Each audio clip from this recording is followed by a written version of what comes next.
नमस्कार, प्रखर राजपूत को देख रहे हैं आप और आज तारीख है 5 जुलाई साल 2025 और इजराइल, फिलिस्तीन, लेबनान समेत पूरी दुनिया की खबरों के साथ एक बार फिर से आपके सामने हाजिर हुए हैं। और इस वीडियो में आपको इजराइल और फिलिस्तीन की वो तमाम बड़ी खबरें बताएंगे जिस खबर को ज्यादातर गोदी मीडिया आप तक नहीं पहुंचाने देता, ज्यादातर सीज फायर की अपडेट आप तक नहीं पहुंच पाती, क्योंकि हम खबरों को वेरीफाइड रिसोर्सेज के माध्यम से आपके सामने लेके आते हैं। तो बिना किसी देरी के बढ़ते हैं सबसे पहले खबर की तरफ। लेकिन इससे पहले की खबरों को बताना शुरू करूं, अगर आप चैनल पे नए हैं वीडियो को लाइक कर लें, चैनल को सब्सक्राइब कर लें, ताकि जब भी हम ऐसी खबरों को लेकर सामने आए सबसे पहले वो खबर आप तक ही पहुंचे। तो अब बिना किसी देरी के बढ़ते हैं सबसे पहली खबर की तरफ। और सबसे बड़ी और सबसे पहली खबर जो निकल के सामने आ रही है, ये खबर इजराइल के लिए एक बेहद बड़ा झटका साबित होगी। दरअसल क्या हुआ था कि लगातार जब से सीज फायर का ऐलान हुआ, जब से ट्रंप ने कहा कि 60 दिन का जो सीज फायर है आज से रद्दे अमल में लाया जाता है, इसी के बाद इजराइल ने बड़ा सर्च ऑपरेशन चालू किया था और साथ ही प्लान बनाया था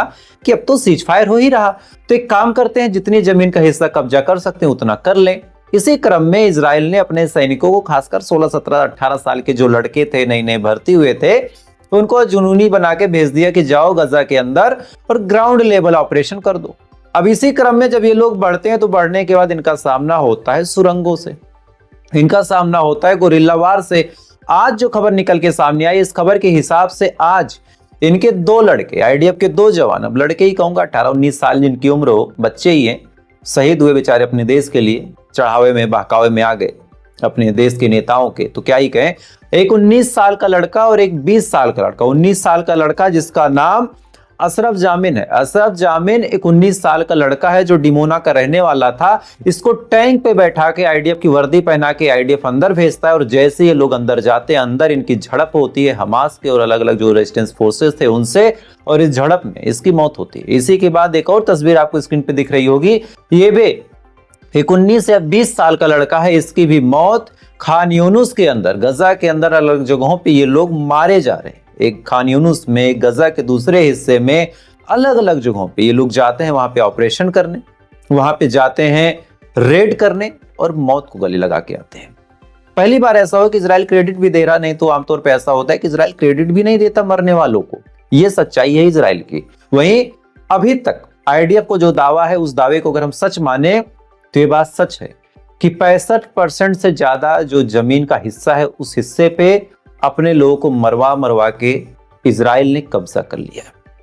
65% से ज्यादा का हिस्सा, और 85% जो हिस्सा है गजा का, यानी 40 किलोमीटर में से लगभग आप मान के चलिए कि 30 से 35 किलोमीटर का जो हिस्सा है उसको बुरी तरीके से खाली करने का आदेश इजराइल ने दे दिया है, यानी इवैक्यूएशन ऑर्डर जो है उसको पास कर दिया है। और इसी को लेके अब हमास ने तीखा रुख अपनाया है। 2-3 चीजें हैं।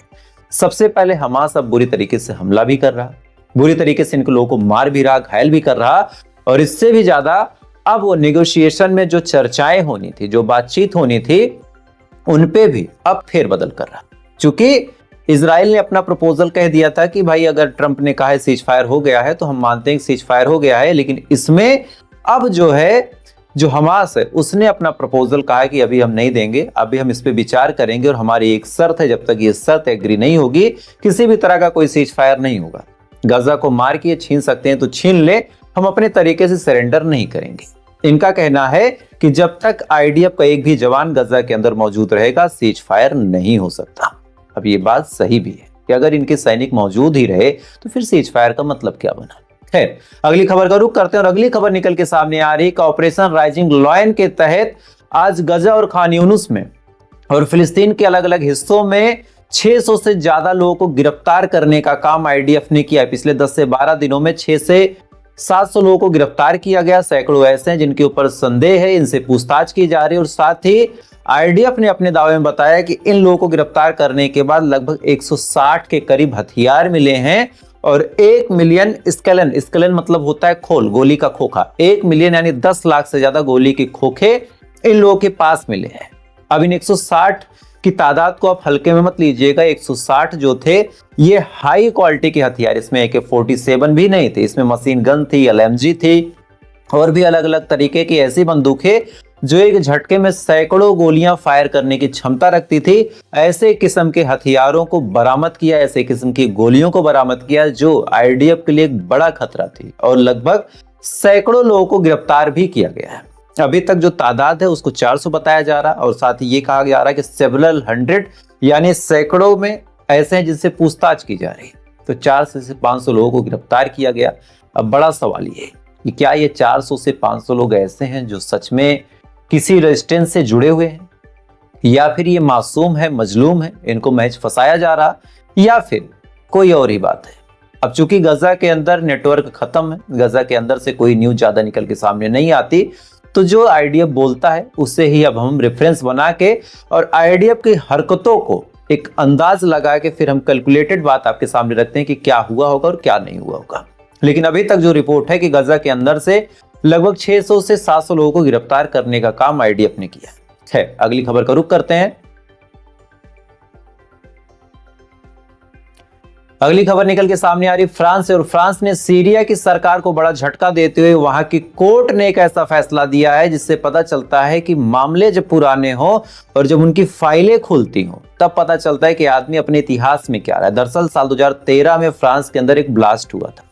इस ब्लास्ट का सबसे बड़ा मास्टरमाइंड अगर कोई था तो अल जुलानी ही था, और आज वो सीरिया का राष्ट्रपति बन के बैठ गया। अल जुलानी से उसने अपना नाम अलसरा कर लिया, लेकिन once a terrorist always a terrorist, यानी एक आतंकवादी हमेशा के लिए आतंकवादी ही होता है, खासकर कागजों में।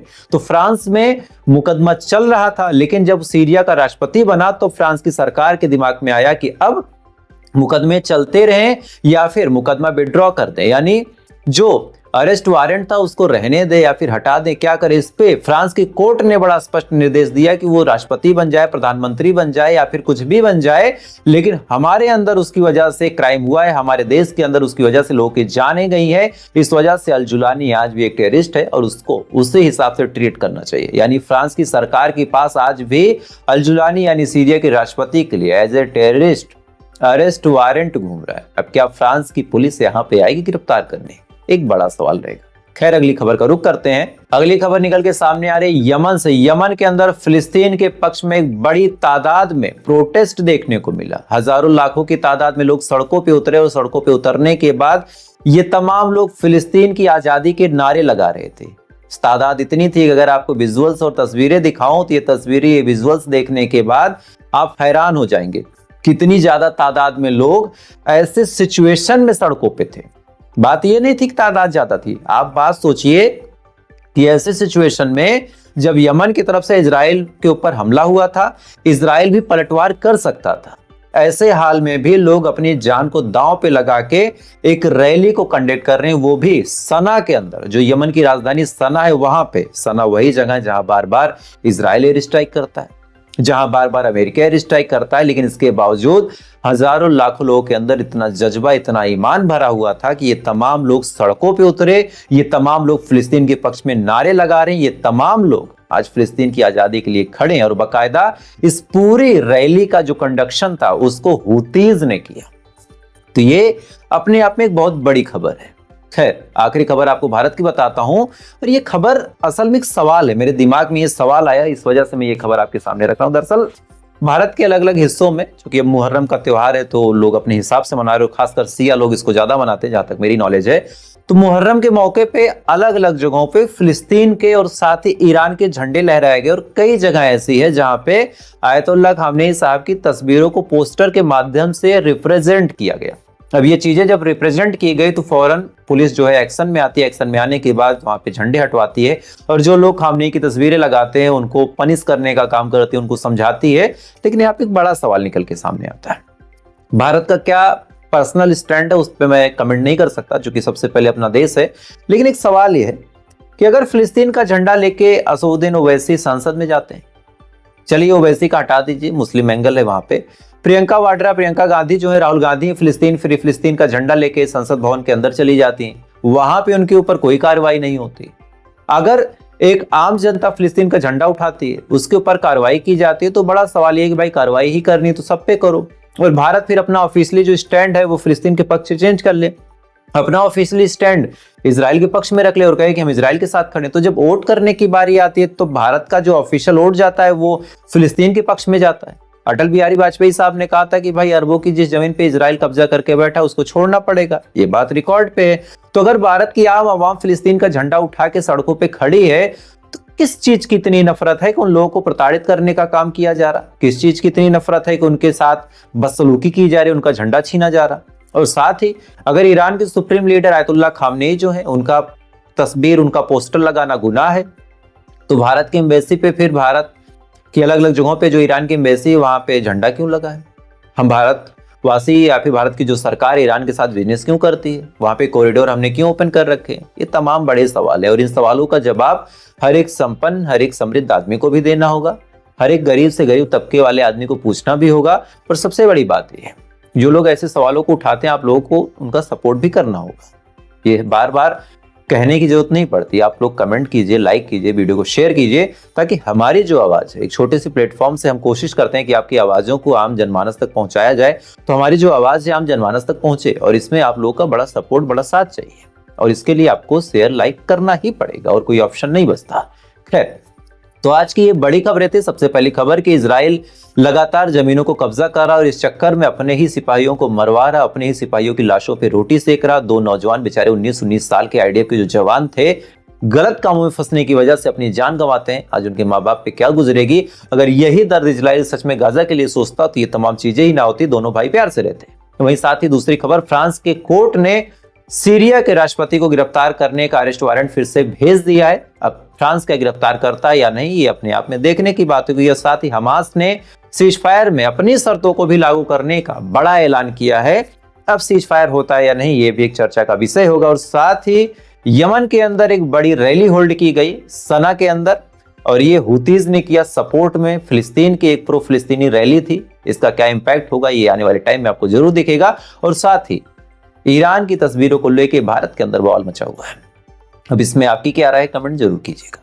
खैर, तो आज की बड़ी खबरें थी। इन खबरों के बारे में आपकी क्या राय है, कमेंट करके बताइएगा। थोड़ी देर बाद फिर मुलाकात होगी इजराइल, फिलिस्तीन, लेबनान समेत पूरी दुनिया की खबरों के साथ। तब तक आप अच्छे रहिए, खुश रहिए, ऊपर वाला हिफाजत करें।